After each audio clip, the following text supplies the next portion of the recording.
गांव में जो सरोल जो होने वाला है अभी उसकी पूरी तैयारी चल रहा है। ये जो अपना हाईवे रोड है उस हाईवे रोड में झंडा गाड़ी का शुरुआत हो चुका है। मैं आपको दिखाना चाहूँगा कि हमारे समाज में किस प्रकार के सरोल का उमंगता और खुशियों के साथ में हम लोग लगातार 8 दिन पहले से ही कोशिश कर रहे हैं और दिखाने का प्रयास कर रहे हैं कि हमारे ये महापर्व है, इस महापर्व में किस प्रकार से हम लोग उत्साह और उमंगता के साथ में आगे बढ़ रहे हैं। तो हम इस गाँव के बिरसा जी से चाहेंगे 2 शब्द बोले।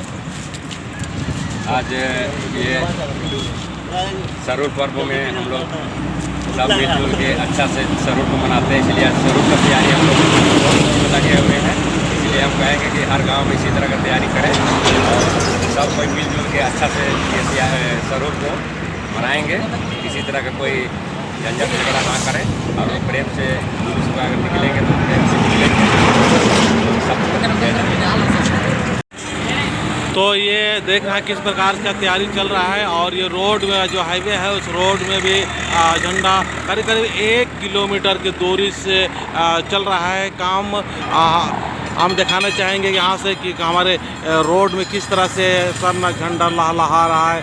ये हमारे गर्व की बात है। सारे लड़का लोग उमंगता और खुशियों के साथ में ये काम कर रहे हैं और गांव की तरफ भी अभी कुछ दिन के बाद में तैयारी शुरू हो जाएगा।